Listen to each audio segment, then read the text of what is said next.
Selamat datang, para pembaca yang mencari ketenangan di masa senja. Orang-orang bilang, pernikahan adalah buah manis dari cinta dan tempat peristirahatan yang damai dalam hidup. Aku pun sangat mempercayai kata-kata itu. Dengan tulus dan sepenuh hati. Terutama pada saat aku mengenakan gaun pengantin putih bersih dan menggenggam tangan pria yang paling kucintai di dunia. Saat itu, aku pikir, akulah wanita paling bahagia di dunia. Namun, aku tidak menyadari bahwa surga tempatku berpijak adalah sebuah tebing curam yang penuh dengan kebohongan dan rahasia mengerikan. Tragedi dalam hidupku dimulai pada hari yang seharusnya menjadi hari paling bahagia, dengan kemunculan seorang anak kecil dan secarik kertas kumal. Kertas kecil itu tidak hanya menghancurkan mimpiku berkeping-keping, tetapi juga menempatkanku di persimpangan pilihan yang kejam. Haruskah aku berbalik demi melindungi diriku sendiri? Atau haruskah aku melompat ke jalan yang tidak kukenal demi menyelamatkan nyawa seseorang yang belum pernah kutemui? Alunan musik lembut mengalir, dan ballroom hotel yang dihiasi ribuan mawar putih megah itu dipenuhi oleh ucapan selamat dari para tamu. Semuanya sempurna. Sama seperti pria di sampingku, Bima Aditya. Calon suamiku, Bima, adalah seorang arsitek yang kompeten dan sopan. Dia menggenggam tanganku erat, dan matanya yang menatapku penuh dengan cinta dan kelembutan. "Ayu," bisiknya di telingaku. "Terima kasih sudah datang ke sisiku. Mulai hari ini, aku akan memberikan semua yang terbaik di dunia ini untukmu." Aku tersenyum puas dari lubuk hatiku. Selama 2 tahun kami saling mengenal dan 1 tahun saling mencintai, Bima tidak pernah sekalipun membuat hatiku resah. Dia selalu perhatian, pengertian, dan selalu memprioritaskanku. Dia menghormati pekerjaanku sebagai seorang guru TK dan bersikap begitu ramah pada keluargaku, layaknya seorang putra. Orang tuaku menganggapnya seperti anak mereka sendiri, dan teman-temanku iri, mengatakan bahwa aku telah menemukan pria sempurna yang hanya bisa ditemui setelah mengumpulkan pahala selama beberapa kehidupan. Aku pun mempercayai hal itu. Saat pembawa acara dengan suara hikmat meminta kami untuk bertukar cincin pernikahan, seluruh tamu di dalam ruangan menahan napas. Tepat saat Bima memegang tanganku dan hendak memasangkan cincin berlian yang berkilauan ke jari manisku. Namun, di saat sakral itu, sebuah suara kecil yang terdengar takut menggema dari ujung ballroom, memecah suasana hikmat. "Papa!" Semua orang di ruangan serentak menoleh ke belakang. Seorang anak laki-laki berusia sekitar 6 atau 7 tahun berdiri di sana, mengenakan setelan tuxedo kecil yang manis, meskipun pakaiannya terlihat sedikit usang. Dengan mata hitamnya yang besar, anak itu menatap lurus ke arah kami. Dia tampak sangat cerdas, tetapi sorot matanya menyimpan kesedihan yang tak terlukiskan. Ballroom mulai bergemuruh, orang-orang saling berpandangan, tidak mengerti apa yang sedang terjadi. "Papa? Siapa yang dia panggil Papa?" Jantungku mulai berdebar tak karuan. Aku menoleh ke arah Bima, mengharapkan penjelasan. Namun, untuk pertama kalinya, aku melihat wajahnya pucat pasi. Senyum hangatnya yang biasa membeku, digantikan oleh kebingungan, kengerian, dan sedikit ketakutan. Ibunya, Ibu Rina, yang duduk di kursi VIP, juga bergegas bangkit dengan wajah cemas. Anak itu, tanpa memedulikan tatapan penasaran di sekelilingnya, mulai berjalan dengan langkah kecil namun mantap menuju panggung. Bima buru-buru memberi isyarat kepada tim keamanan, tetapi sudah terlambat. Anak itu sudah berlari ke bawah panggung, menatap Bima dengan mata besarnya, dan berkata lebih jelas, "Papa, apa Papa lupa sama Bagas?" Kali ini, tidak ada seorang pun yang meragukannya. Ballroom seakan meledak dengan bisik-bisik. Di telingaku, semua kebisingan sekitar lenyap, hanya 2 kata Papa, Papa yang terus berputar di kepalaku, langit dan bumi terasa berputar. Gaun pengantin yang megah ini terasa begitu berat, seolah menjadi peti mati yang menyesakanku. Aku menatap Bima, sangat berharap dia akan menyangkalnya, meski hanya 1 kata, tapi dia hanya menundukkan kepala, tidak berani menatap mataku. Keheningannya adalah pengakuan yang paling kejam. Ternyata, pria sempurnaku, orang yang akan kuabdikan seumur hidupku, memiliki seorang putra sebesar ini. Dia telah membohongiku. Dia telah menipuku dengan begitu kurang ajar. "Hentikan!" teriakku dengan suara penuh penderitaan. Musik berhenti, pembawa acara kebingungan, dan ballroom menjadi sunyi senyap. Aku menarik tanganku dari genggaman Bima. Aku tidak tahan lagi barang sedetik pun. Romantisme, kebahagiaan, semuanya adalah penipuan. Aku merasa seperti orang bodoh, seperti badut di pernikahan sendiri. Bima, apa-apaan ini semua? Jelaskan. Aku hampir meraung. Baru saat itulah Bima mengangkat kepalanya. Dia mendekat dan mencoba meraih tanganku, tetapi aku mundur. Ayu, tenang dulu, dengarkan penjelasanku. Penjelasan? Apalagi yang perlu dijelaskan? Anak berusia 6 tahun? Itu artinya kau sudah punya anak jauh sebelum bertemu denganku. Dia menyembunyikan rahasia sebesar ini dariku. Cintanya, janjinya, semuanya bohong. Rasa sakitku seketika berubah menjadi kemarahan dan penghinaan. Aku tidak bisa menikahi pria seperti ini. Aku tidak bisa memulai hidup yang dibangun di atas kebohongan. Aku tidak butuh penjelasan, kataku tegas dengan suara sedingin es. Pernikahan ini batal. Setelah mengatakan itu, aku berbalik, memegang gaun pengantinku, dan bersiap lari dari tempat yang memalukan ini. Aku tidak ingin melihat wajah Bima lagi, tidak ingin mendengar sepatah kata pun darinya. Semuanya sudah berakhir. Namun, saat aku melangkah, sebuah tangan kecil yang lembut memegang ujung gaunku. Aku menoleh, itu adalah anak itu, Bagas. Dia entah bagaimana sudah berada di belakangku. Matanya tidak lagi menunjukkan ketakutan, melainkan penuh permohonan. Sebelum Ibu Rina berhasil menarik Bagas, aku mundur beberapa langkah dan membuka kertas itu. Di dalamnya, ada tulisan tangan seorang anak yang miring-miring, ditulis dengan pensil warna. Tapi isinya membuat seluruh tubuhku membeku dan menghentikan niatku untuk pergi. Di kertas itu tertulis, "Tante, tolong selamatkan ibuku. Para pembaca sekalian, selamatkan ibuku." Tapi ibu anak itu sudah meninggal dunia, setidaknya menurut penjelasan Bima nanti. Lalu mengapa anak itu menulis permintaan tolong yang begitu mendesak? Mungkinkah di balik kebohongan tentang putranya tersembunyi rahasia yang jauh lebih mengerikan? "Tante, tolong selamatkan ibuku." 6 kata di kertas kumal itu, meskipun masih hangat di telapak tanganku, terasa seberat ribuan ton, menyeret duniaku yang bahagia ke dasar jurang.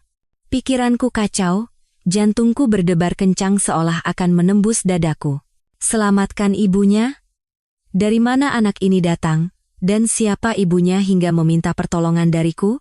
Ribuan pertanyaan berputar di kepalaku, sementara di hadapanku ada wajah Bima yang semakin pucat, ekspresi kaget Ibu Rina, dan ballroom yang penuh dengan tamu yang berbisik-bisik. Napas terasa sesak, dan pandanganku mulai kabur. Dan pada saat itu, aku sadar apa yang harus kulakukan. Aku tidak bisa membatalkan pernikahan ini sekarang juga. Aku tidak boleh membuat keributan sebelum mengetahui kebenarannya. Jika tidak, aku hanya akan menjadi bahan tertawaan. Dan yang lebih penting, aku akan kehilangan kesempatan untuk mengungkap rahasia di balik permintaan tolong yang mendesak itu. Aku butuh waktu, aku butuh alasan untuk keluar dari situasi ini. Aku menarik napas tersengal-sengal, lalu perlahan-lahan jatuh pingsan ke lantai. "Ayu!" teriak Bima. Ballroom menjadi kacau balau. Orang-orang berkerumun, dan aku pura-pura pingsan karena syok, memejamkan mata. Tapi di tanganku, aku menggenggam erat satu-satunya bukti, satu-satunya benang yang menghubungkanku dengan kebenaran mengerikan yang belum bernama itu, secari kertas kumal. Aku dibawa ke ruang rias pengantin. Orang tua dan teman-temanku mengelilingiku dengan cemas. Aku perlahan-lahan berpura-pura sadar dan berkata bahwa aku merasa pusing karena terlalu tegang dan kurang tidur. Ibu Rina juga duduk di kursi seberang, menatapku dengan mata tajam, lalu berkata dengan wajah penuh kesedihan, "Ini juga salah Tante, Ayu. Tante yang menasihati Bima untuk tidak memberitahumu, khawatir kamu akan berpikir yang tidak-tidak." Lalu Bima memulai ceritanya. Dia menceritakan sebuah kisah yang tragis dan begitu logis hingga tanpa celah. Dia berkata bahwa Bagas adalah putranya dari seorang wanita bernama Saras yang dia temui saat kuliah. Mereka saling mencintai, tetapi Saras adalah pribadi yang tidak stabil secara mental, sensitif, dan sering berpikiran negatif. Setelah melahirkan Bagas, kondisinya semakin memburuk, menunjukkan gejala depresi pasca melahirkan. Bima mencoba merawatnya, tetapi penyakitnya tidak kunjung membaik, dan puncaknya terjadi tahun lalu. Bima berkata dengan suara tercekat, dia mengalami kecelakaan lalu lintas yang parah dan menderita cedera otak serius. Nyawanya selamat, tapi pikirannya hancur total. Dia kadang sadar, kadang tidak mengenali siapapun, dan hidup dalam ketakutan terus-menerus. Ibu Rina melanjutkan dengan suara sedih, Saras tidak punya keluarga yang layak, orang tuanya sudah meninggal lebih dulu. Bima kami tidak tega meninggalkannya, jadi dia menempatkannya di sebuah panti reda mewah di puncak untuk dirawat, tapi pada akhirnya, dia tidak bertahan, Ayu. Dia meninggal dunia hampir setahun yang lalu. Bima menenggelamkan wajahnya di tanganku dan terisak. Bahunya bergetar. Aku ingin memberitahumu dari awal. Tapi aku takut. Takut kau akan berpikir aku belum melupakan masa laluku. Takut kau tidak akan menerima Bagas. Ibu benar, seharusnya aku melupakan masa lalu dan memulai hidup baru yang utuh bersamamu. Rencananya, setelah pernikahan selesai, aku akan memperkenalkan Bagas padamu dan kita akan membesarkannya bersama. Maafkan aku, Ayu. Sungguh, maafkan aku. Sebuah cerita yang sempurna. Seorang pria yang bertanggung jawab dan penuh kasih, seorang calon ibu mertua yang bijaksana, seorang anak malang yang kehilangan ibunya, semuanya logis dan bisa dijelaskan. Mengapa Bima membohongiku? Mengapa Ibu Rina setuju? Semuanya terjawab. Kebohongannya disamarkan menjadi luka yang pantas dikasihani. Jika aku tidak memegang kertas itu di tanganku, aku pasti akan percaya. Aku mungkin akan terharu oleh kesetiaannya, memeluknya, dan memaafkannya. Tapi kertas itu seperti bara api di tanganku. Tante, tolong selamatkan ibuku. Jika Ibu Bagas sudah meninggal setahun yang lalu, mengapa seorang anak berusia 6 tahun menulis kalimat seperti itu? Anak-anak tidak bisa membuat kebohongan yang rumit. Permintaan tolong itu jelas bukan sebuah kekeliruan. Dua pikiran bertabrakan hebat di kepalaku. Satu sisi adalah penjelasan rasional Bima, sisi lain adalah permintaan tolong tak logis dari seorang anak. Logikaku membisikkan untuk mempercayai Bima, tetapi naluriku sebagai guru TK yang setiap hari bersama anak-anak, sebagai seorang wanita, berteriak bahwa ada sesuatu yang salah. Lalu kenapa Bagas muncul di sini hari ini? Tanyaku dengan suara yang masih lemah. Ibu Rina menghela napas. Mungkin asisten rumah tangga kami lalai. Anak itu merindukan ayahnya, dan mungkin dia mendengar orang dewasa berbicara bahwa hari ini ayahnya akan menikah, lalu dia pergi mencarinya sendirian. Kasihan sekali. Penjelasan sempurna lainnya. Aku tidak bisa membantah apapun. Aku pura-pura lelah dan memejamkan mata. Aku perlu istirahat. Aku butuh waktu untuk berpikir. Bima dan Ibu Rina saling berpandangan. Mungkin mereka pikir hatiku sudah melunak. Ya, istirahatlah yang cukup. Aku akan keluar untuk menjelaskan kepada para tamu dan membereskan situasi. Pernikahan kita hanya ditunda sebentar, kan? Tanyanya dengan mata penuh harap. Sebagai jawaban, aku hanya mengangguk pelan. Begitu mereka keluar, aku perlahan membuka mata. Ruangan yang tadinya mewah terasa dingin mengerikan. Aku mengeluarkan kertas itu dan menatap ke-6 kata itu. Seberapapun sempurnanya kebohongan Bima, itu tidak bisa menghapus keberadaan kertas ini, dan aku tahu, pertarunganku baru saja dimulai. Bukan hanya pertarungan untuk kebenaranku sendiri, tetapi juga untuk seorang wanita bernama Saras yang belum pernah kutemui. Sejak hari itu, pernikahan kami secara resmi diumumkan ditunda karena masalah kesehatan pengantin wanita. Penjelasan ini cukup untuk meredam rasa penasaran teman-teman dan kerabat, tetapi tidak bisa meredam badai yang bergejolak di hatiku. Dengan alasan butuh ruang tenang untuk pemulihan, aku meminta izin pada Bima dan Ibu Rina untuk tinggal di rumah orang tuaku selama beberapa hari. Bima, mungkin berpikir aku butuh waktu untuk menerima kenyataan dan menenangkan diri, dengan mudah menyetujuinya. Dia bersikap sangat perhatian. Setiap hari menelepon menanyakan kabarku, mengirim bunga dan makanan sehat. Dia memainkan perannya sebagai calon suami yang peduli dengan sangat sempurna. Tapi aku tahu, di balik perhatian itu ada pengawasan tak kasat mata. Dia ingin memastikan aku masih berada di bawah kendalinya. Kembali ke rumah orang tuaku, berada dalam pelukan mereka, barulah aku merasakan kelegaan yang sesungguhnya. Orang tuaku, setelah mendengar cerita resmi dari Bima, sangat bersimpati padanya. Ibuku bahkan sedikit memarahiku karena dianggap tidak peka terhadap penderitaan calon suamiku, membuatnya harus menanggung beban itu sendirian. Aku hanya diam. Aku tidak bisa menceritakan kecurigaanku. Tanpa bukti apapun, aku tidak ingin menyeret orang tuaku ke dalam kekacauan yang berbahaya ini. Malam itu, aku tidak bisa tidur. Meskipun berbaring di tempat tidur yang familiar, pikiranku melayang jauh.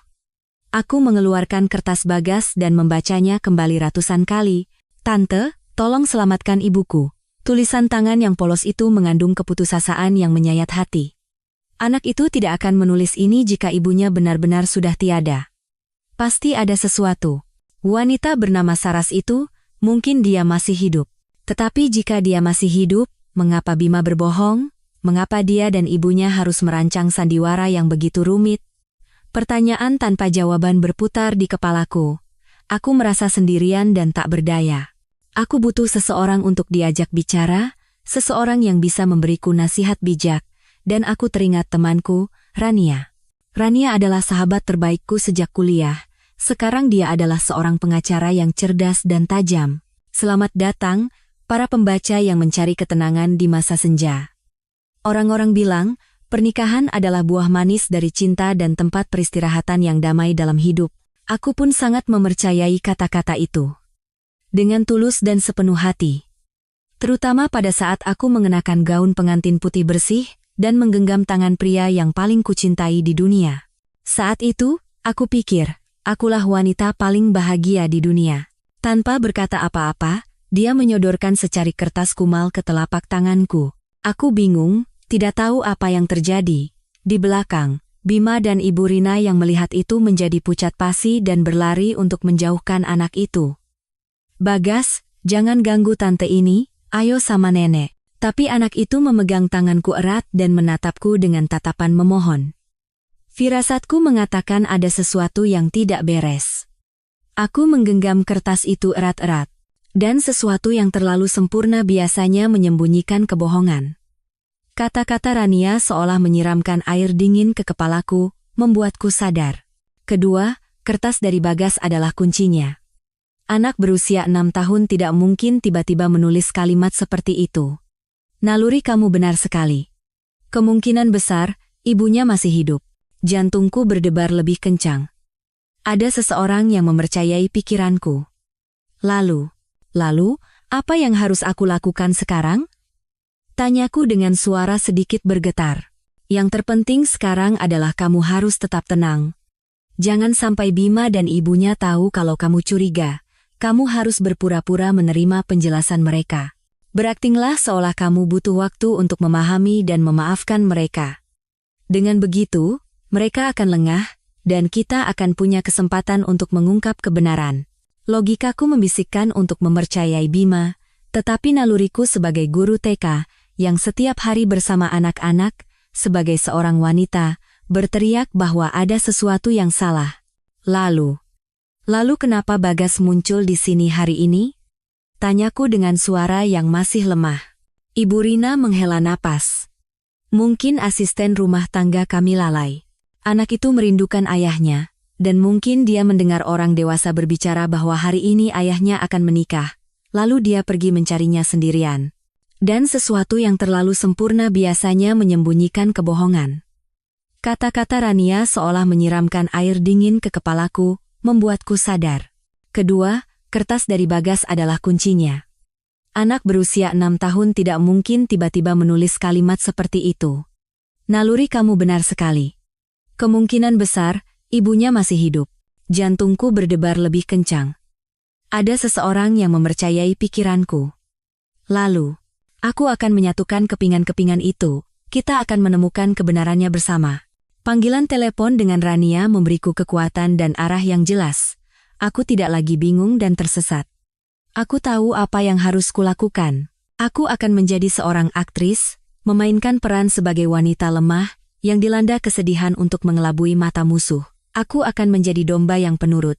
Tapi di balik bulu putih itu, Akan tersembunyi ketajaman seekor rubah yang mengincar mangsanya. Rencana telah disusun. Sebagai langkah pertama, aku butuh petunjuk, titik awal untuk berpegang. Dan tiba-tiba, aku teringat satu detail.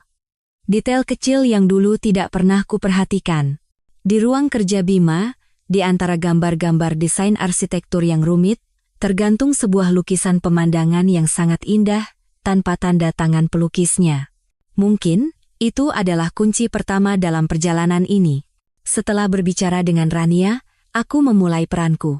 2 hari kemudian, aku yang pertama kali menelepon Bima. Aku berkata bahwa aku sudah banyak berpikir dan mulai memahami penderitaannya. Aku bilang, aku butuh sedikit waktu lagi, tetapi aku tidak akan menyerah pada cinta kami hanya karena masalah ini. Di seberang telepon, Bima terdengar sangat senang dan lega. Dia terus-menerus berterima kasih dan berjanji akan membalas kebaikanku. Dia sepertinya percaya bahwa aku sudah sepenuhnya masuk ke dalam perangkap simpatinya. Langkah pertama berhasil. Aku menceritakan semuanya kepada Rania, dari kemunculan Bagas, penjelasan sempurna Bima, hingga isi kertas itu, tanpa melewatkan satu detail pun. Aku berusaha menahan emosi saat bercerita. Setelah mendengar semuanya, Rania terdiam cukup lama. Aku tahu dia sedang menganalisis semuanya. Ayu, suaranya menjadi jauh lebih serius. Dengarkan aku baik-baik. Pertama, jangan pernah mempercayai Bima sepenuhnya. Ceritanya terlalu sempurna. Aku menatap matanya lurus dan berkata dengan suara tajam, "Saras. Dia ada di sana, kan?" Jawab aku, "Bima. Apa benar Saraswati Dewi dikurung di villa itu?" Bima terdiam lama. Dia menatapku tajam, tatapan yang dingin dan mengerikan. Udara di antara kami tegang seperti busur panah. Aku merasakan bahaya mendekat, tapi aku tidak mundur. Aku harus mendengar jawabannya. Akhirnya, dia tertawa sinis. Tawa yang penuh dengan kejahatan. "Benar," katanya sambil menggertakkan gigi. "Rencana telah disusun. Sebagai langkah pertama, aku butuh petunjuk, titik awal untuk berpegang." Dan tiba-tiba, aku teringat satu detail. Detail kecil yang dulu tidak pernah kuperhatikan. Di ruang kerja Bima, di antara gambar-gambar desain arsitektur yang rumit, tergantung sebuah lukisan pemandangan yang sangat indah, tanpa tanda tangan pelukisnya. Mungkin, itu adalah kunci pertama dalam perjalanan ini. Setelah berbicara dengan Rania, aku memulai peranku. Jantungku berdebar kencang. Akankah aku menemukan sesuatu, atau semua ini hanya kecurigaan berlebihanku? Aku membalik lukisan itu. Awalnya, tidak ada apa-apa. Hanya papan triplek berwarna coklat tua. Aku sedikit kecewa. Tetapi ketika aku memiringkan lukisan itu di bawah cahaya jendela, aku melihat sesuatu. Di sudut kanan bawah, ada tulisan yang diukir sangat kecil dan samar. Hampir tidak terlihat karena menyatu dengan warna kayu. Aku menyipitkan mata, dan dengan susah payah, akhirnya bisa membacanya. Itu adalah sebuah nama dan lokasi, diukir dengan tulisan tangan yang sangat artistik dan lembut. Saras. Bali, 2018. Tahun itu adalah 6 tahun yang lalu. Jantungku serasa berhenti berdetak. Saras. Itu dia. Dia adalah pelukisnya, dan lukisan ini dibuat di Bali, 6 tahun yang lalu. Tepat bertepatan dengan waktu kelahiran Bagas. Semuanya mulai terhubung. Bima telah berbohong. Bukan hanya tentang keberadaan Bagas, tapi juga tentang siapa yang melukis gambar ini, kenapa dia harus melakukannya. Jika Saras hanyalah kekasih lama yang sudah tiada, mengapa dia harus menyembunyikan jejaknya dengan begitu rapat? Kegembiraan karena menemukan petunjuk seketika berubah menjadi ketakutan yang samar. Rahasia ini jauh lebih besar dari yang kubayangkan. Aku buru-buru menggantung kembali lukisan itu ke tempatnya, memastikan tidak meninggalkan jejak apapun. Sebelum pergi, aku mengedarkan pandangan sekali lagi. Mataku berhenti di laptop Bima. Apa yang ada di dalamnya? Aku ragu. Meretas komputer orang lain adalah pelanggaran privasi. Tapi dalam situasi ini, aku tidak punya pilihan lain. Aku mencoba beberapa kata sandi yang familiar. Ulang tahunnya, ulang tahunku, tanggal jadian kami, semuanya salah. Tiba-tiba, aku teringat Bagas. Aku mencoba memasukkan tanggal lahir anak itu. Layar menyala, kuncinya terbuka. Kata sandinya benar. Hatiku mencelos. Ternyata, di dalam hatinya, anak ini selalu menempati posisi penting. Dengan cepat, aku mencolokkan USB yang diberikan Rania dan mulai menyalin file-file yang tampak mencurigakan secara selektif. Folder-folder dengan nama aneh atau yang dilindungi kata sandi tambahan. Waktuku tidak banyak, jadi aku harus melakukan semuanya secepat mungkin. Saat meninggalkan rumah itu, hatiku terasa berat. Aku memegang petunjuk-petunjuk pertamaku, nama Saras, lokasi Bali, dan sebuah USB yang penuh dengan rahasia yang belum terbuka. Aku segera menelepon Rania. Rania, aku menemukannya. Nama wanita itu Saras, dan dia berhubungan dengan Bali. Suaraku bercampur antara kegembiraan dan kecemasan. Di seberang sana, Rania terdengar sangat senang. Bagus, Ayu. Kerja bagus sekali. Kirimkan semua yang kamu punya padaku sekarang. Dengan nama itu, aku akan mengobrak-abrik seluruh Bali jika perlu untuk menemukan siapa dia. Aku tahu ini baru permulaan. Tapi satu pintu rahasia telah terbuka, dan betapapun takutnya aku harus melangkah masuk untuk mencari kebenaran. Aku tidak punya jalan untuk kembali. Di belakangku ada tebing kebohongan, dan di depanku terbentang jalan berkabut yang penuh dengan bahaya tak terduga. Begitu menerima informasi dariku, Rania langsung bertindak. Dengan nama Saras, lokasi Bali, dan bidang seni, dia mengerahkan semua koneksi dan keterampilan investigasinya sebagai pengacara untuk memulai pencarian. Hanya 2 hari kemudian, Rania meneleponku kembali dengan suara serius. Ayu, aku menemukannya. Tapi ceritanya jauh lebih rumit dari yang kita duga. Menurut informasi yang ditemukan Rania, nama lengkap wanita itu adalah Saraswati Dewi. Dia adalah nama yang cukup terkenal di kalangan pelukis muda Bali. Saras dikenal sebagai pelukis dengan bakat luar biasa, yang melukis pemandangan dengan gaya khasnya yang romantis namun syarat kesedihan mendalam. Lukisannya mendapat pujian tinggi dari para kritikus dan diramalkan akan menjadi besar di masa depan. Saras berasal dari keluarga kaya. Orang tuanya adalah pengusaha yang memiliki beberapa hotel butik di Bali, tetapi mereka meninggal dalam kecelakaan lalu lintas mendadak saat Saras baru lulus kuliah, meninggalkan warisan yang tidak sedikit untuknya. Dia dan Bima bertemu saat Bima datang ke Bali untuk proyek desain sebuah resor. Mereka jatuh cinta dan memiliki Bagas. Semua informasi ini, setidaknya bagian awalnya, cocok dengan cerita Bima. Tapi intinya ada di bagian akhir. Sekitar 5 tahun yang lalu, ada sebuah insiden besar yang mengguncang dunia seni Bali. Studio Saras, sebuah rumah kayu indah di tengah hutan pinus, habis terbakar dalam semalam. Karya-karya paling berharganya, lukisan-lukisan yang sedang dia siapkan untuk pameran tunggal besarnya, semuanya musnah dilalap api. Beruntung, saat itu Saras tidak ada di studio. Kebakaran itu disimpulkan sebagai kecelakaan akibat korsleting listrik.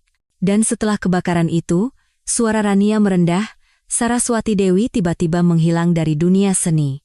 Dia membatalkan semua rencananya, tidak berpartisipasi dalam kegiatan apapun, dan tidak ada yang bisa menghubunginya. Rencanaku adalah kembali ke rumah yang telah kami siapkan untuk pernikahan kami.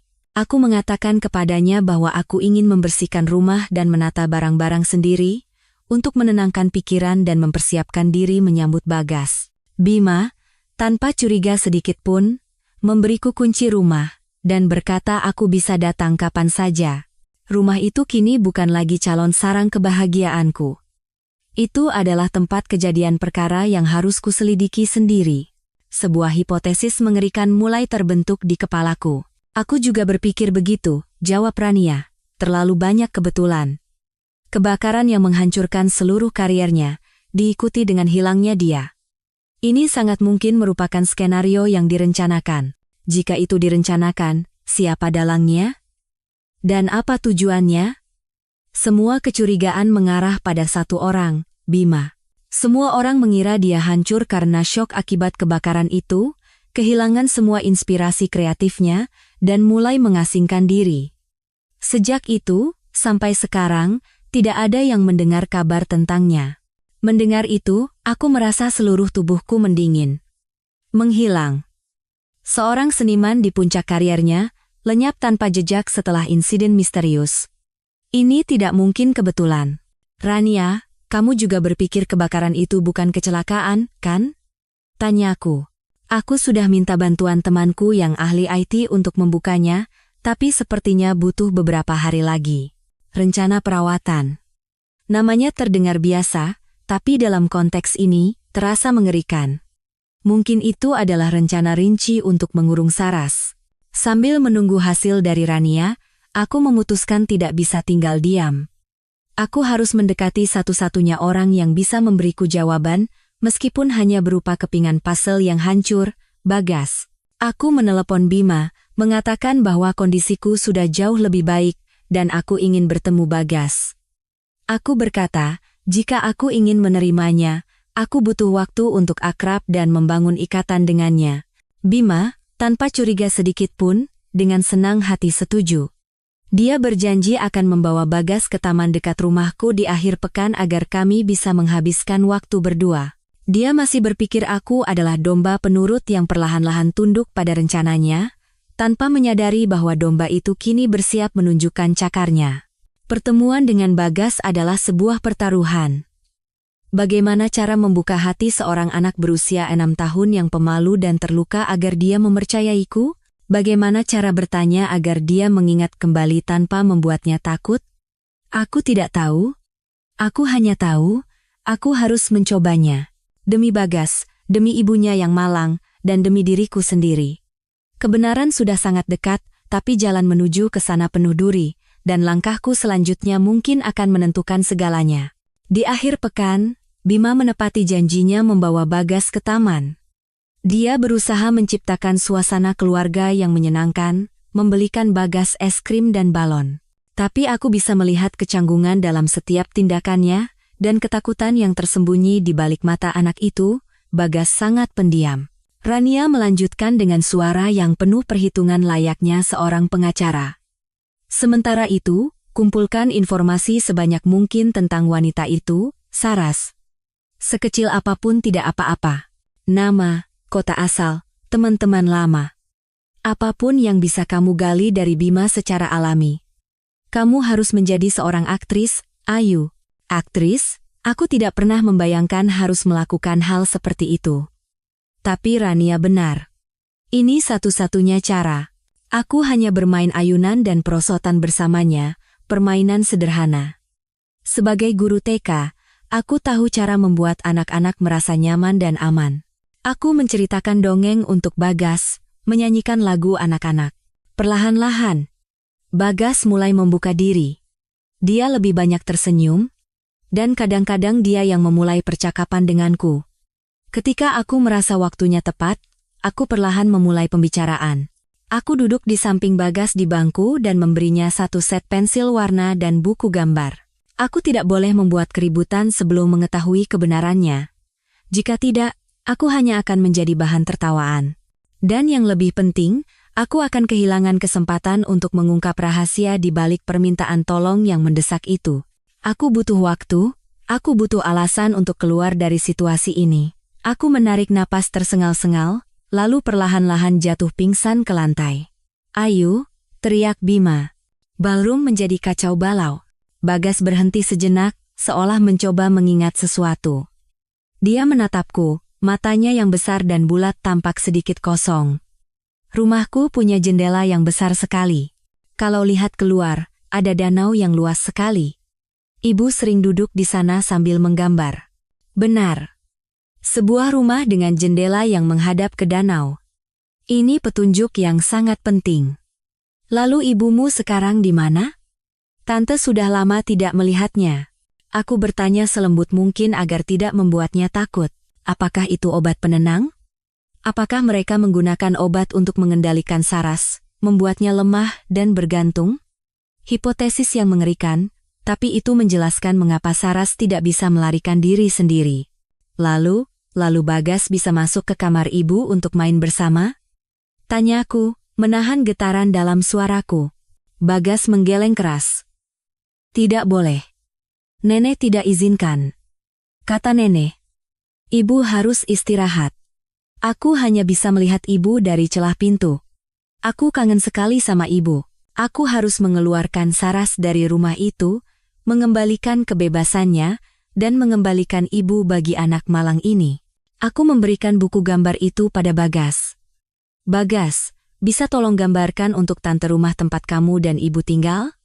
Gambarkan juga danau itu, ya? Bagas mengangguk dan buru-buru menyeka air matanya. Dia mengambil pensil warna dan mulai menggambar dengan tekun. Jika bukan cinta, lalu apa? Alasan apa yang lebih mengerikan dari obsesi yang sakit? Dia telah mengaku. Konfrontasi ini membuahkan hasil. Tapi aku tahu, inilah saat bahaya yang sebenarnya dimulai. Bima telah menunjukkan kartunya, dan dia tidak akan membiarkan siapapun yang menghalangi jalannya. Lalu kenapa? Jawaban santai dan menantang Bima membuat darahku seakan membeku.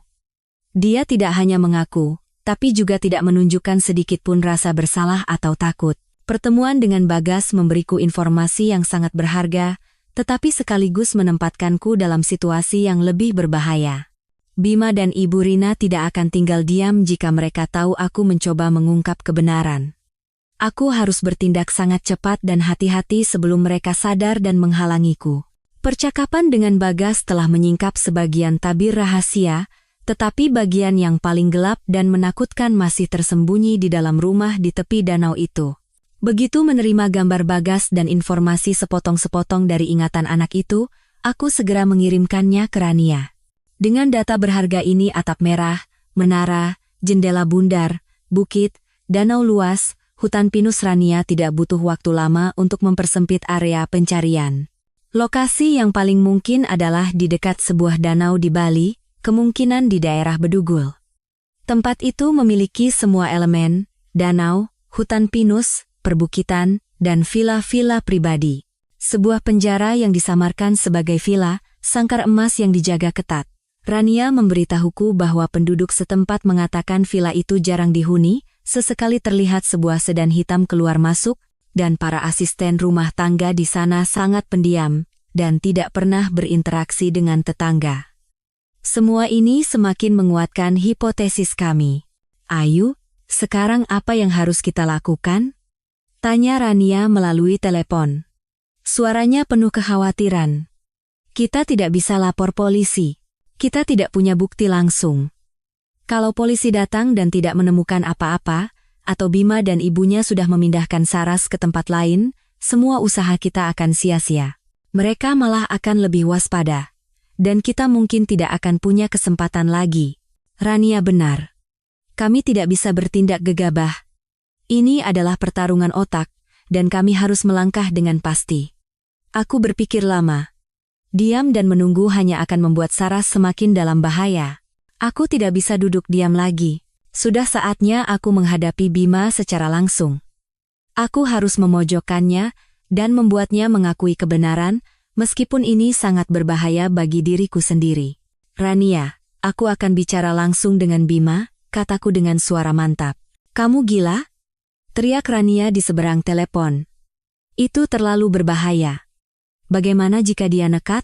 Aku akan baik-baik saja, aku menenangkan temanku.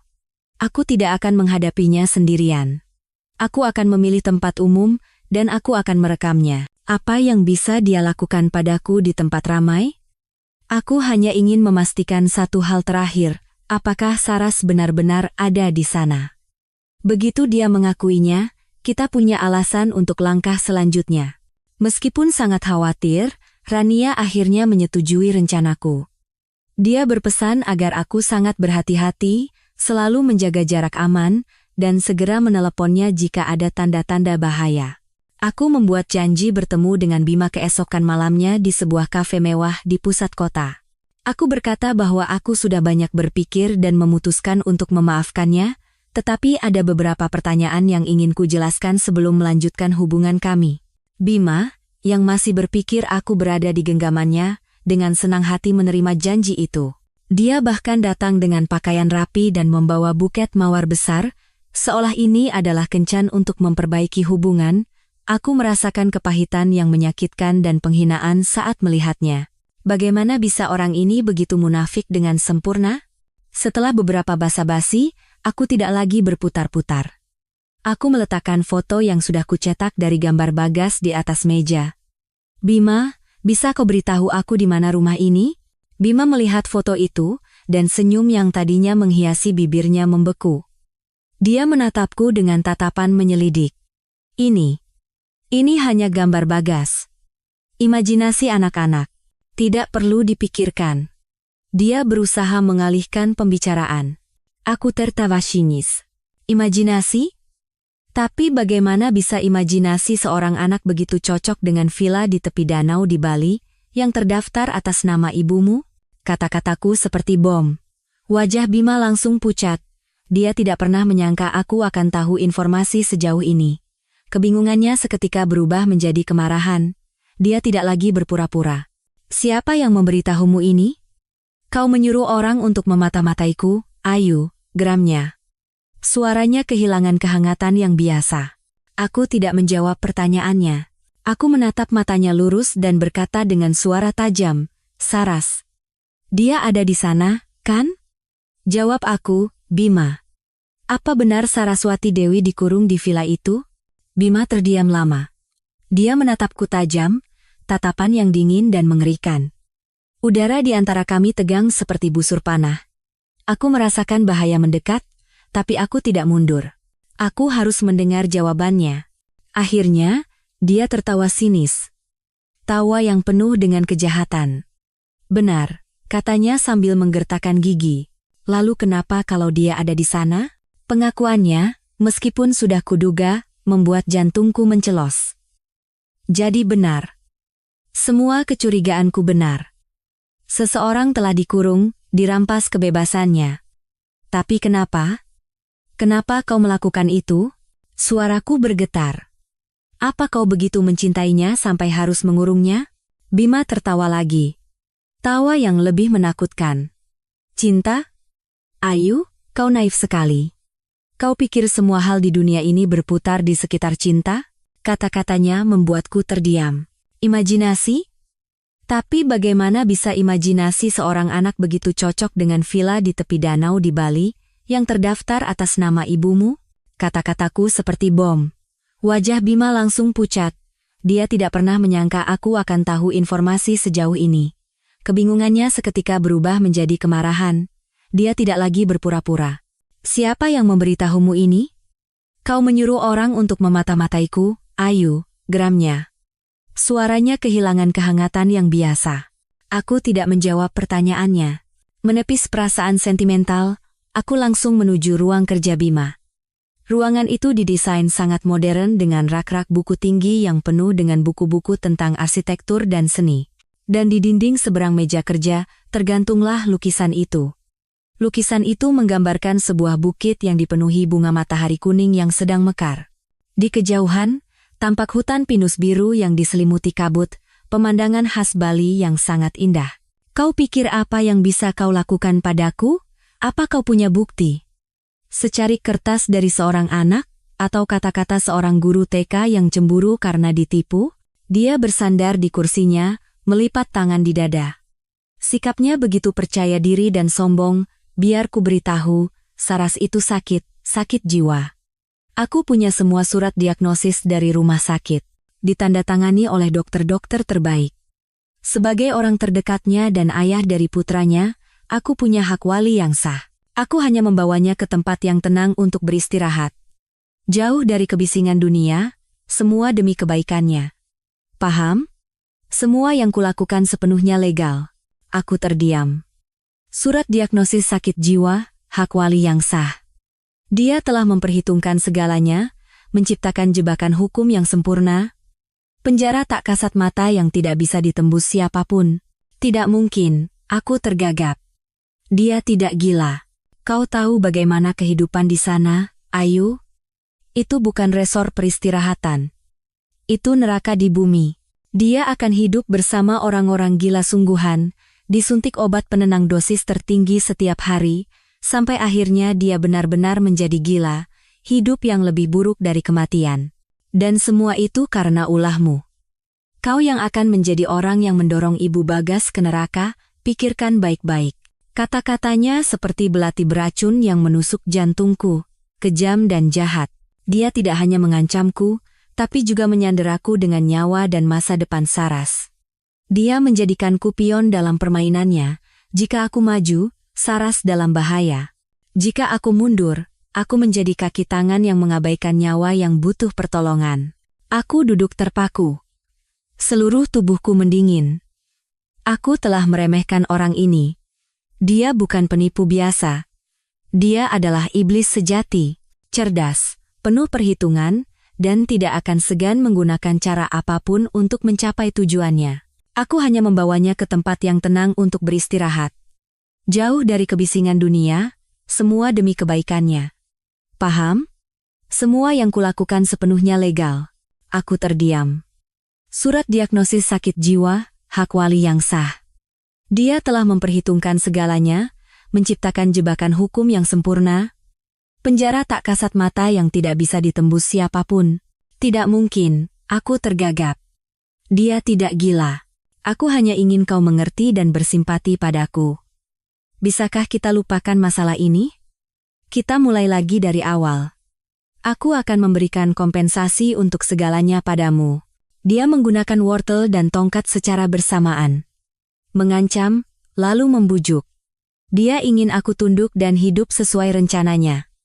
Aku melihat tangannya yang terulur, lalu kembali menatap wajahnya. Di balik penampilan tampan dan hangat itu, ada jiwa yang busuk dan jahat. Aku tidak bisa berjabat tangan dengan iblis. Aku tidak bisa, dengan harga berapapun, mengabaikan permintaan tolong seorang anak dan nyawa seorang wanita tak bersalah. Aku menarik napas dalam-dalam, mencoba menenangkan diri. Aku tidak boleh menunjukkan kelemahanku padanya. Aku butuh waktu untuk berpikir, kataku dengan suara serak. Lalu aku bangkit, dan tanpa menoleh lagi padanya, aku bergegas keluar dari kafe. Aku berjalan tanpa tujuan. Air mata mengalir deras. Konfrontasi itu berakhir dengan kekalahanku. Dia telah memegang kelemahanku, menjadikanku bonekanya. Tapi dia salah. Dia tidak tahu bahwa keputusasaan terkadang menjadi sumber keberanian yang paling luar biasa. Dia pikir dia telah memojokkanku, padahal dia baru saja memberiku satu alasan lagi untuk berjuang sampai akhir. Setelah konfrontasi sengit di kafe, aku pulang dalam keadaan panik dan bingung. Aku segera menelepon Rania dan menceritakan seluruh percakapan, termasuk ancaman kejam Bima. Di seberang telepon, Rania juga kehilangan kata-kata. Bajingan. Bukan manusia lagi dia. Iblis, benar-benar iblis. Dia mengumpat, sesuatu yang jarang dilakukannya. Dia sudah merencanakannya dengan sangat matang, Ayu. Surat diagnosis sakit jiwa, hak wali, semuanya adalah perisai hukum yang sangat kuat. Kecuali kita bisa menemukan bukti bahwa surat-surat itu palsu atau dia mendapatkannya dengan cara curang, akan sangat sulit untuk membalikkan keadaan. Analisis Rania semakin memperdalam rasa putus asaku. Apa yang harus kita lakukan sekarang? Semua jalan terasa buntu. Tetapi Rania melanjutkan dengan suara mantap, bukan berarti tidak ada cara. Semakin dia percaya diri, semakin banyak celah yang akan dia tunjukkan. Yang terpenting sekarang adalah kita mengulur waktu. Kamu harus terus berakting, Ayu. Tapi kali ini, perannya berbeda. Aku bingung. Peran yang berbeda? Kamu harus berpura-pura benar-benar tunduk padanya, jelas Rania. Berpura-pura takut, berpura-pura mempercayai ceritanya. Katakan padanya bahwa kamu sangat syok dengan kenyataan ini dan butuh waktu untuk menerimanya, tapi kamu mencintainya dan tidak ingin kehilangannya. Jadikan dirimu wanita lemah yang sedang jatuh cinta. Hanya dengan begitu dia akan benar-benar mempercayaimu dan menunjukkan lebih banyak kelemahan. Aku mengerti maksud Rania. Ini adalah permainan psikologis yang berbahaya. Aku harus berhadapan dengan iblis itu, hidup dalam kemunafikan dan ketakutan. Tapi ini satu-satunya cara. Selama kamu mengulur waktu, Rania terus menyusun rencana, aku akan melakukan dua hal. Pertama, aku akan mencari cara untuk menghubungi dokter yang mengeluarkan surat diagnosis sakit jiwa untuk Saras. Aku akan menyelidiki apakah dia benar-benar bersih. Kedua, aku akan menggali lebih dalam tentang warisan keluarga Saras. Pasti ada motif finansial di balik semua ini. Bagas pintar sekali menggambar, ya? Di rumah sering menggambar juga, tanyaku pura-pura santai. Bagas mengangguk. Iya. Ibu yang mengajariku menggambar. Jantungku berdetak sedikit lebih cepat. Wah, ibumu seorang pelukis, ya? Pasti gambarnya bagus sekali, kan? Iya, kata Bagas, suaranya terdengar bangga. Ibuku paling jago menggambar di dunia. Ibu suka menggambar bunga, pohon, dan danau. Danau. Detail ini menarik perhatianku. Oh ya? Berarti rumah Bagas dekat danau, dong? Tanyaku. Dia kembali mengenakan topeng pria yang hangat dan murah hati. Aku percaya padamu, kataku terisak. Aku percaya semua yang kamu lakukan adalah untuk kebaikannya. Tapi aku sangat takut, Bima. Aku takut tidak bisa melakukannya, tidak bisa menghadapi kenyataan yang rumit ini. Aku berakting, tapi air mata itu juga mengandung kebenaran. Aku benar-benar takut. Bima memelukku lebih erat. Tidak apa-apa, Ayu. Aku akan selalu di sisimu. Kita akan melewati ini bersama. Benar aku pernah mencintai Saras. Tapi itu adalah rasa kasihan dan tanggung jawab. Kamu, hanya kamu cintaku, masa depanku. Aku hanya ingin kamu mengerti dan menerimanya. Temani aku merawat Saras dan Bagas. Kita akan menjadi sebuah keluarga. Keluarga yang istimewa, tapi akan sangat bahagia. Percayalah padaku. Dia melukiskan gambaran keluarga yang menyimpang, masa depan yang sakit di mana aku menjadi istri yang murah hati, merawat anak haram suamiku, dan mantan kekasihnya yang sakit. Dia tidak hanya ingin aku diam, tapi juga menjadikanku kaki tangannya, bagian dari rencananya untuk mengendalikan Saras. Ini adalah tes psikologis yang kejam, perangkap licik untuk mengikatku selamanya dalam hidupnya. Dia ingin aku, atas nama cinta, berjalan sukarela ke inti neraka yang dia ciptakan. Aku mengangkat kepala, menatapnya dengan mata berlinang air mata. Kalau begitu, bolehkah aku bertemu dengannya sekali saja? Tanyaku dengan suara memohon. Aku hanya ingin melihatnya. Ingin tahu bagaimana keadaannya. Mungkin setelah bertemu, aku bisa lebih mengerti dan menerimanya. Tolong, Bima. Inilah tujuan akhir dari sandiwara ini. Aku harus bertemu Saras. Aku harus melihat kondisinya dengan mataku sendiri dan, jika memungkinkan, mencari cara untuk memberinya sinyal. Bima ragu sejenak. Dia menatapku dengan tatapan penuh perhitungan. Mungkin dia sedang menimbang antara risiko dan keuntungan. Membiarkanku bertemu bisa menimbulkan hal tak terduga, tapi tidak membiarkanku bertemu akan membuat sandiwara keluarga bahagianya tidak bisa berlanjut. Pada akhirnya, rasa percaya dirinya yang berlebihan menang. Dia pikir dia bisa mengendalikan semuanya dengan sempurna. Dia percaya Saras di bawah pengaruh obat tidak akan bisa berbuat apa-apa. Dan dia percaya aku, seorang wanita lemah, hanya akan menangis dan menerima. Baiklah, katanya setelah hening sejenak, aku akan mengaturnya. Akhir pekan ini, kita pergi ke Bali bersama. Kamu akan bertemu dengannya. Persetujuannya membuat jantungku berdebar antara senang dan cemas. Senang karena rencana berhasil. Cemas karena aku akan segera masuk ke sarang harimau sendirian. Pertemuan itu akan menjadi pertaruhan terakhir yang akan membalikkan semua kartu. Aku tidak tahu apa yang menantiku. Aku hanya tahu aku tidak boleh gagal. Nyawa Saras dan nyawaku sendiri bergantung pada pertemuan ini. Persetujuan Bima adalah kemajuan besar, tetapi sekaligus tantangan yang luar biasa. Aku hanya punya beberapa hari untuk mempersiapkan misi yang hampir mustahil ini, memainkan peran wanita yang sedang jatuh cinta dengan sempurna, sambil mencari cara untuk menyelamatkan seorang wanita yang terkurung di bawah pengawasan ketat musuh. Segera setelah bertemu Bima, aku langsung pergi ke kantor Rania. Kami tahu kami tidak bisa bertindak sendirian. Rencana telah disusun. Aku menarik napas dalam-dalam dan bersiap untuk peran tersulit dalam hidupku. Keesokan harinya, aku yang lebih dulu menghubungi Bima untuk bertemu. Aku memilih sebuah taman yang sepi. Dan aku menangis. Aku menangis sejadi-jadinya. Air mata ketakutan dan ketidakberdayaan. Bima, melihatku seperti itu, tampak sangat puas. Dia memelukku dan menenangkanku. Sudah, jangan menangis lagi. Aku tahu kamu sangat terkejut, tapi semuanya akan baik-baik saja. Aku ada di sini.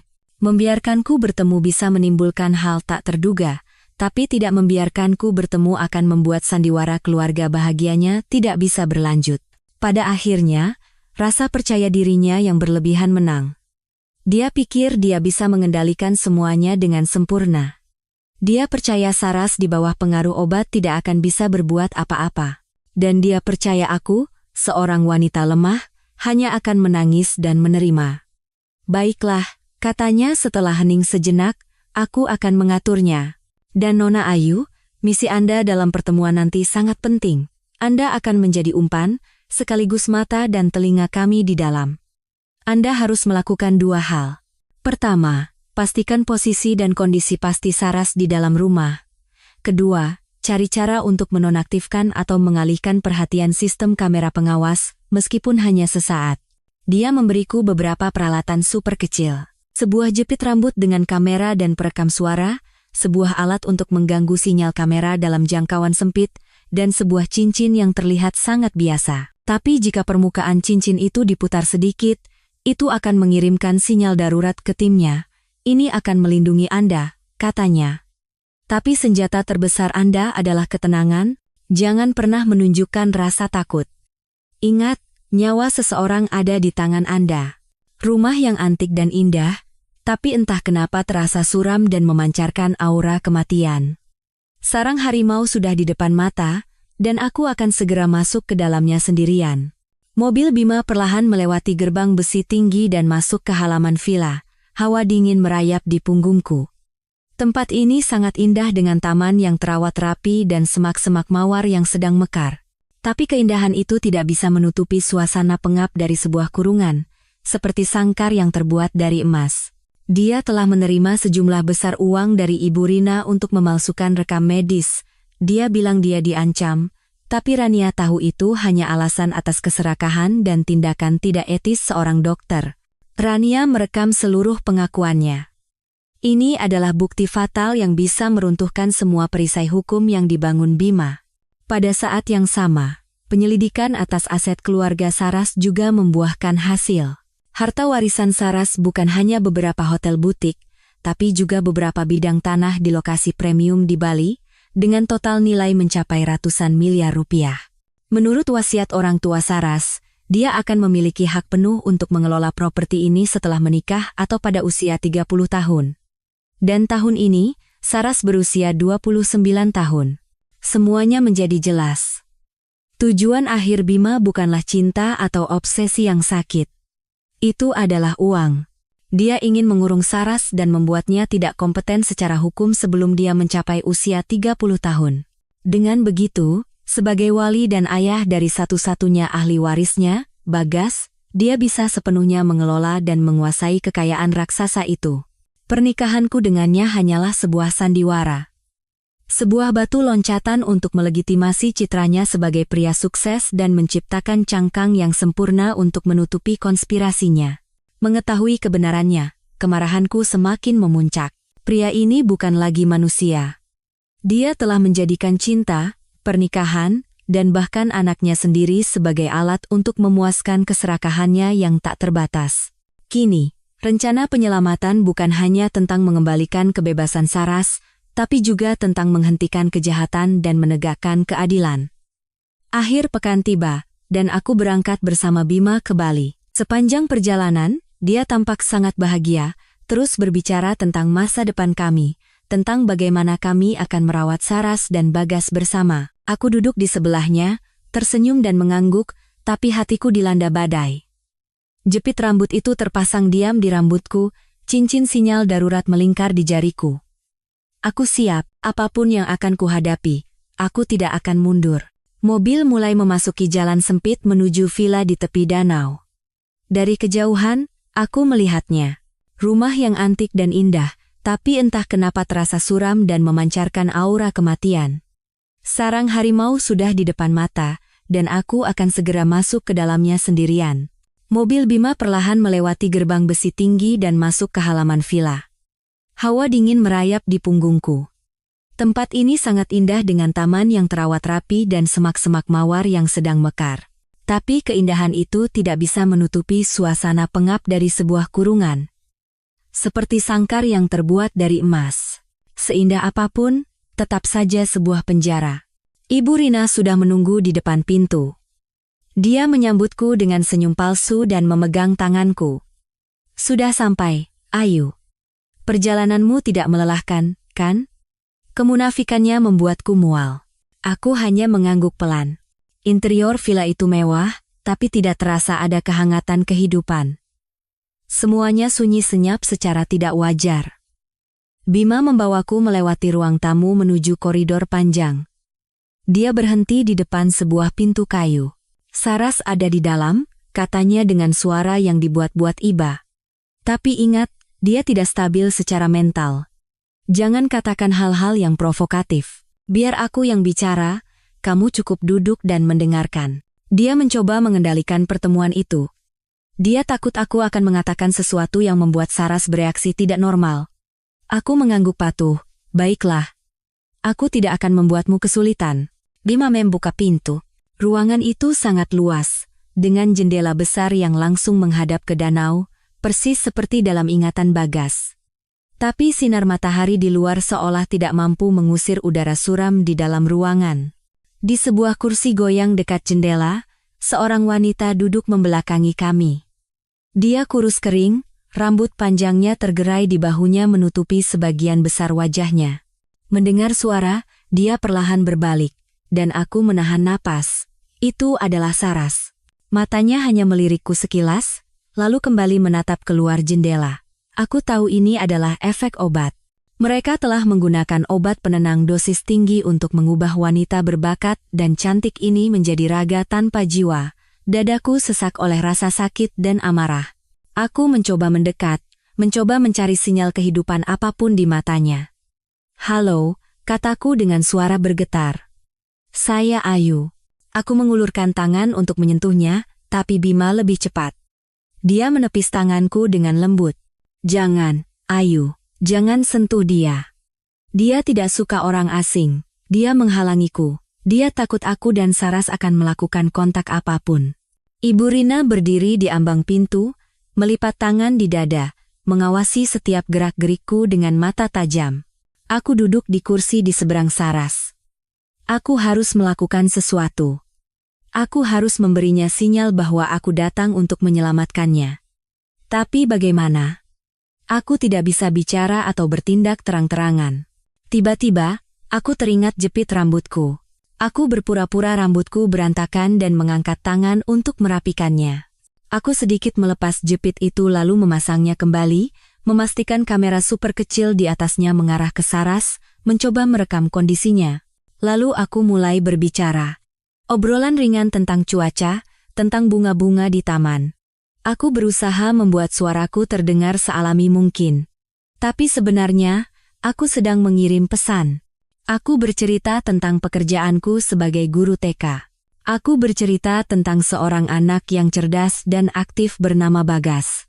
Saat aku menyebut nama Bagas, aku melihat kelopak mata Saras bergetar sangat halus. Reaksi yang sangat kecil, tapi aku melihatnya. Dia masih sadar. Dia mendengar dan mengerti apa yang kukatakan. Harapan kembali tumbuh di dalam diriku.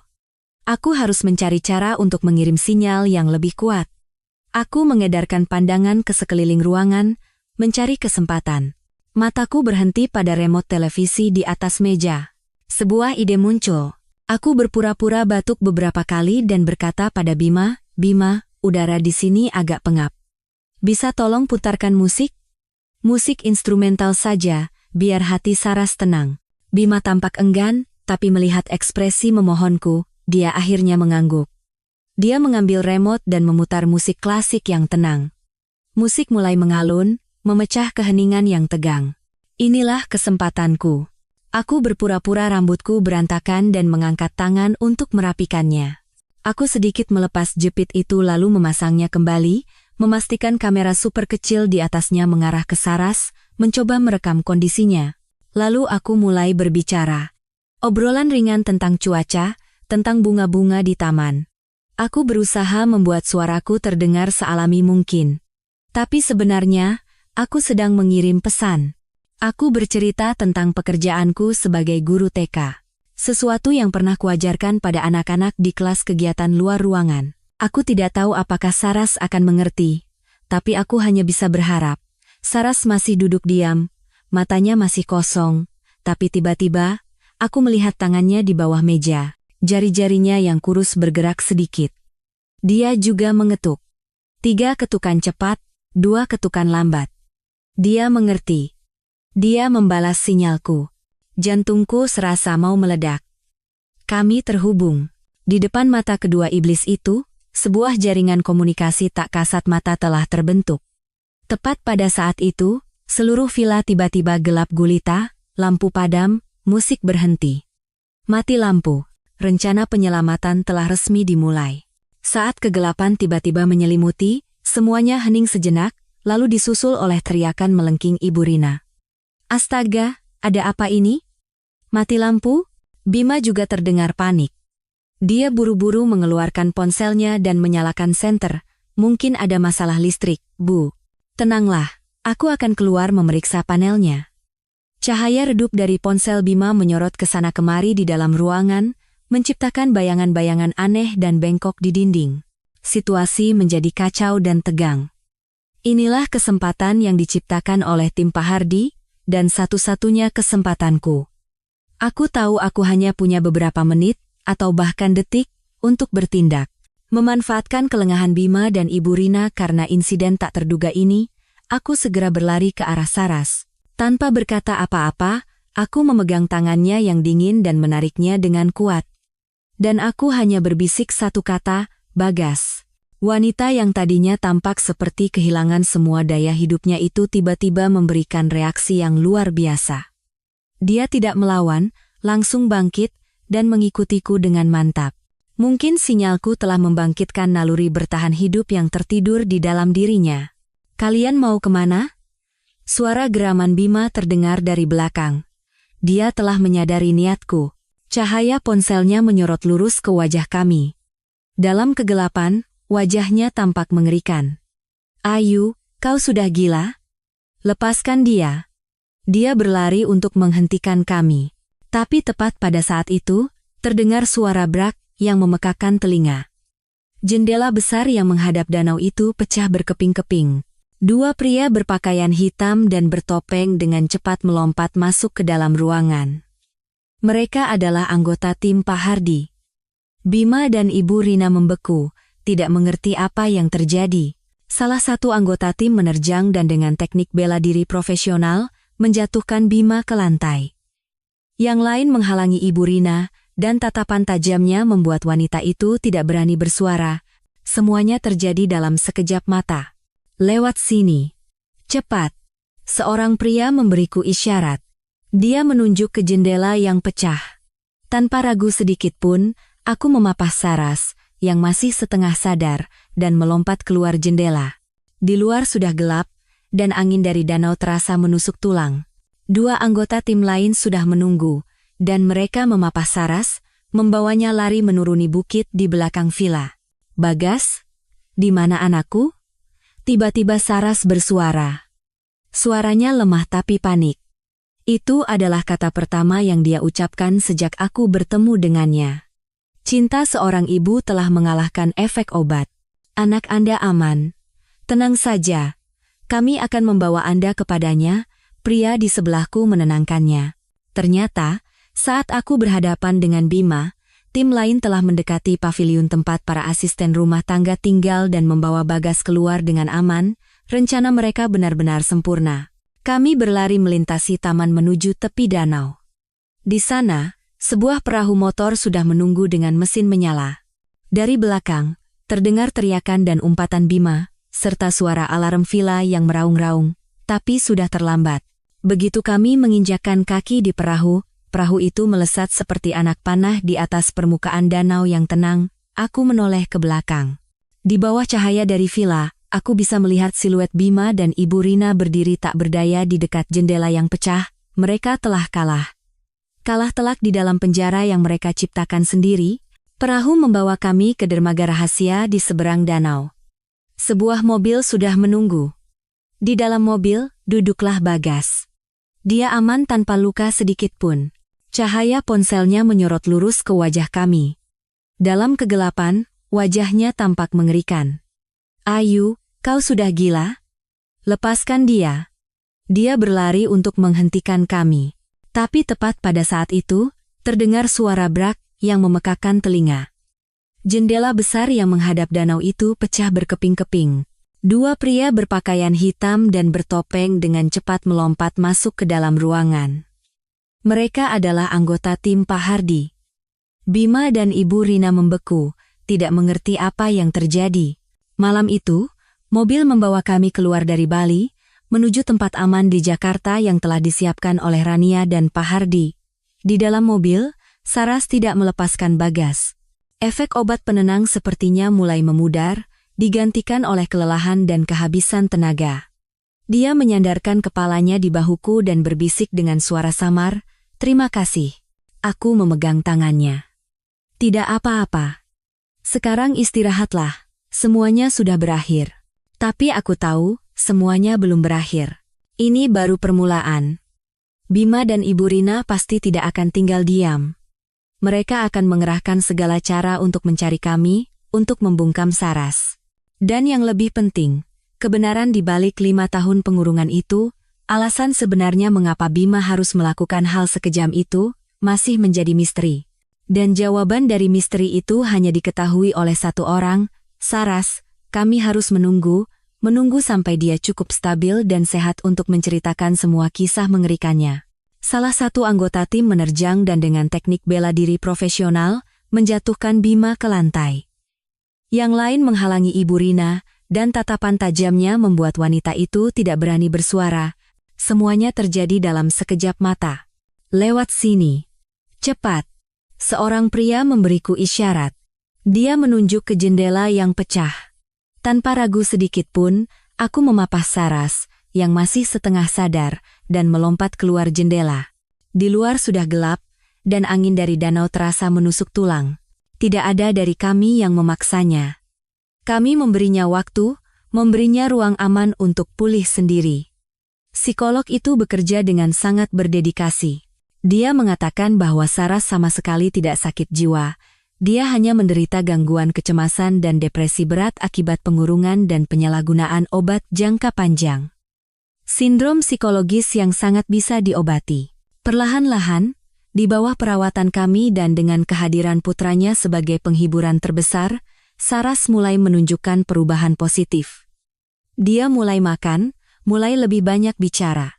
Dan seminggu setelah diselamatkan, di suatu sore saat hanya ada aku, Rania, dan Saras di dalam ruangan, dia memutuskan untuk menceritakan semuanya. Sebuah kisah yang jauh lebih mengerikan dari yang kami bayangkan. Aku dan Bima benar-benar saling mencintai. Saras memulai. Suaranya masih lemah, tapi lebih jelas. Setidaknya, aku pikir begitu. Dia bercerita bahwa Bima di masa lalu adalah pria yang sangat berbakat dan romantis, tapi juga sangat ambisius. Dia mencintai Saras, tapi dia juga mencintai latar belakang dan kekayaan keluarganya. Setelah orang tua Saras meninggal, Bima menjadi sandaran yang kuat, membantunya mengelola bisnis hotelnya. Tapi perlahan-lahan, dia mulai menunjukkan sifat posesifnya. Dia tidak ingin Saras melanjutkan kariernya sebagai pelukis. Dia bilang dia bisa menanggungnya, dan seorang wanita seharusnya berada di rumah mengurus keluarga. "Waktu itu, aku terlalu mencintai dan mempercayainya," kata Saras, menatap jauh. "Aku setuju untuk menyerah pada pameranku dan mendedikasikan seluruh waktuku untuknya dan Bagas. Tapi aku tidak tahu, itu adalah langkah pertama dari rencananya. Puncak tragedi adalah kebakaran studio." "Itu bukan kecelakaan," Saras menegaskan, tangannya mengepal. "Bima yang sengaja melakukannya. Malam itu, dia memberiku obat tidur dosis sangat tinggi. Saat aku bangun, semuanya sudah menjadi abu. Tubuhku mendingin. Firasat kami benar. Setelah kebakaran itu, aku benar-benar hancur," lanjut Saras sambil menangis. "Saat itulah dia mulai beraksi. Dia bilang aku terlalu syok secara psikologis dan perlu istirahat di tempat yang tenang. Lalu dia membawaku ke villa itu. Awalnya, semuanya biasa saja. Tapi perlahan, Dia mulai memberiku obat. Dia bilang itu vitamin dan membantu agar aku bisa tidur nyenyak. Tapi aku tahu itu obat penenang. Obat itu membuatku selalu linglung dan lelah, bahkan tidak punya kekuatan untuk melawan.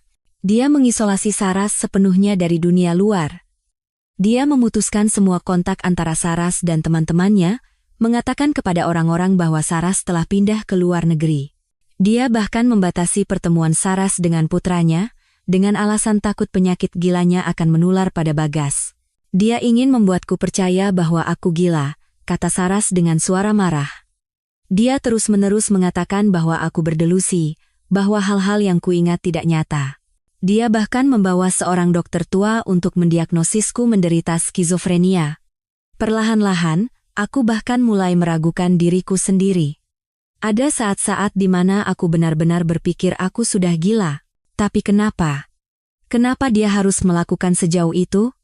Tanya Rania, tidak bisa menyembunyikan amarahnya. Saras menarik napas dalam-dalam, lalu mengungkapkan kebenaran terakhir yang menjelaskan segalanya. Karena uang, karena warisanku. Menurut wasiat ayahku, aku baru bisa memiliki dan mengelola kekayaan itu sepenuhnya setelah menikah atau pada usia 30 tahun. Bima tahu itu. Dia tidak mau menikahiku. Karena jika menikah, dia harus berbagi hak. Dia ingin semuanya untuk dirinya sendiri.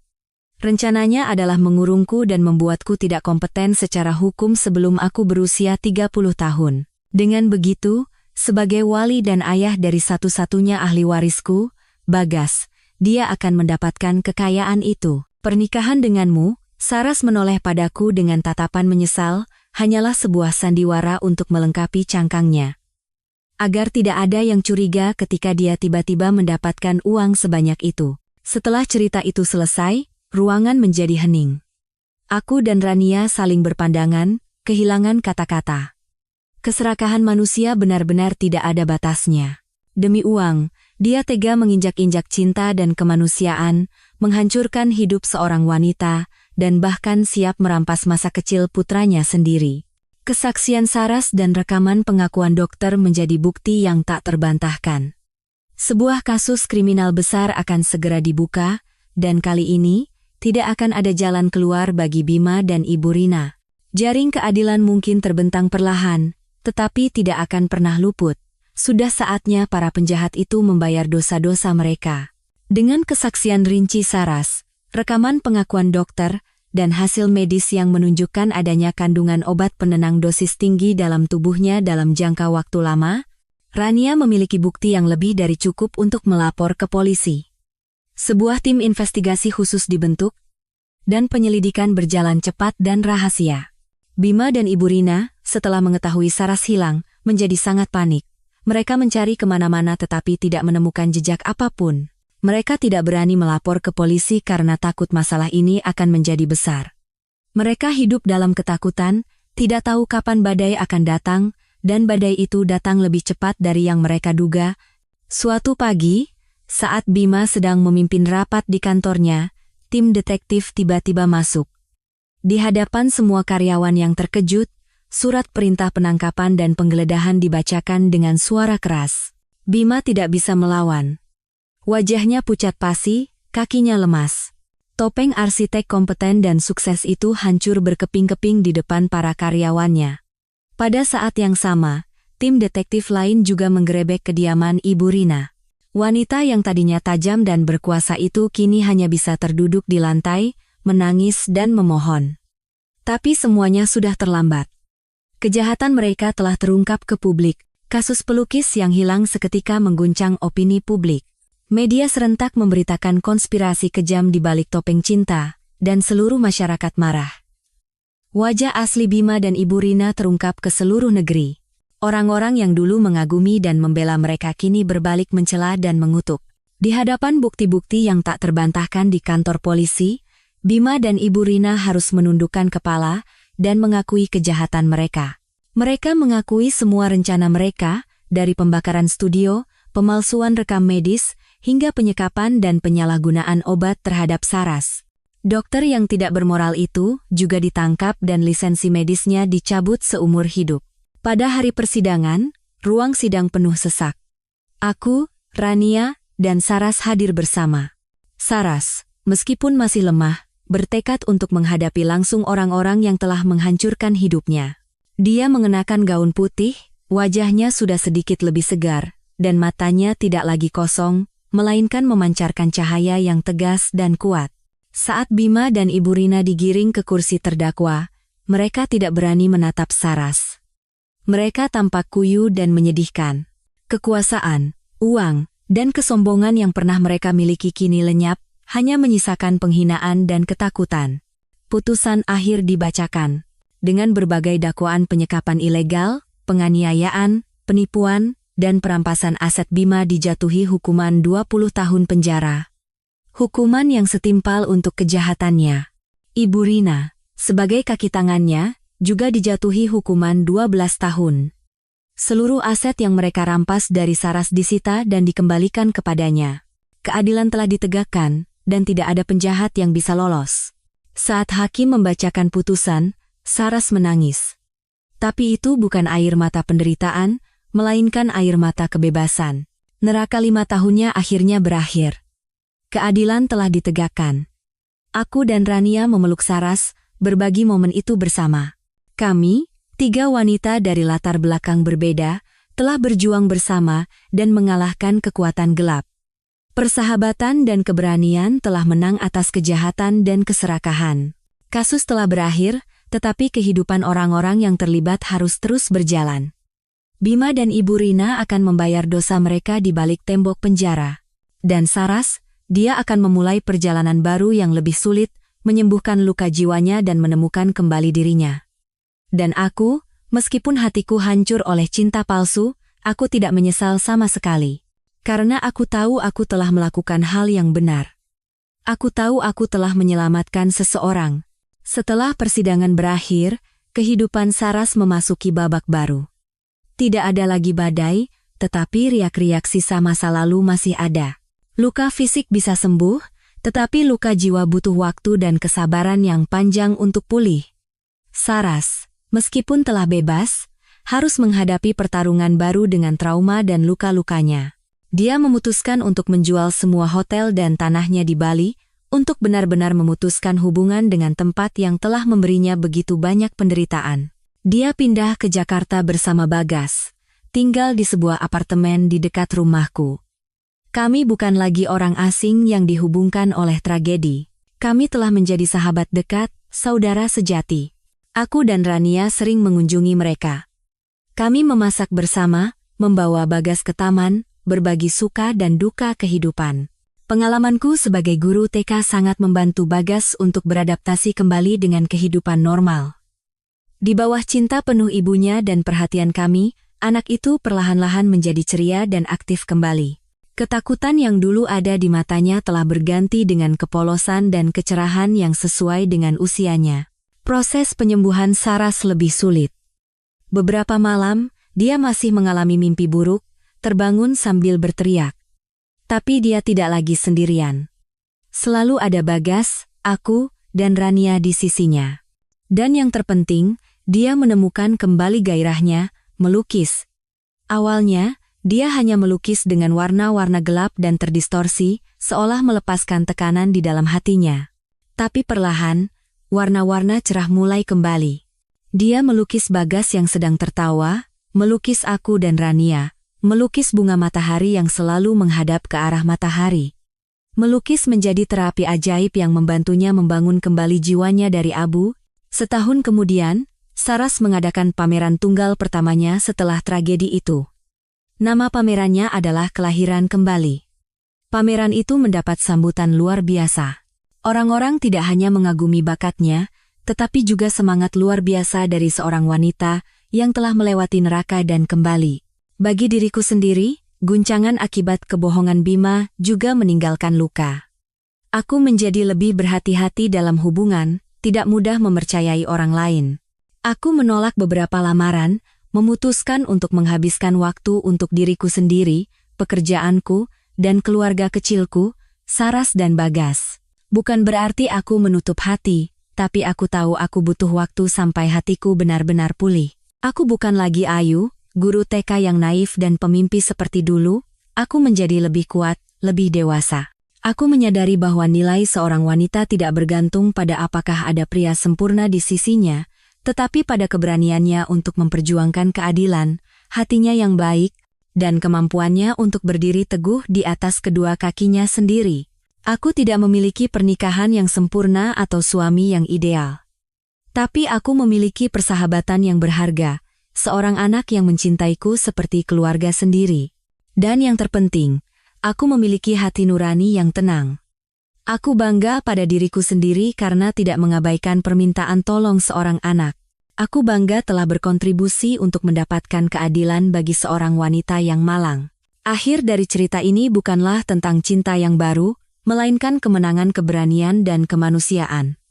Mungkin bagi banyak orang, ini adalah akhir yang tidak sempurna. Tapi bagiku, ini adalah akhir yang paling sempurna. Dan aku percaya, di suatu tempat di masa depan, fajar kebahagiaan sejati masih menantiku. Fajar yang dibangun di atas fondasi kebaikan dan kekuatan.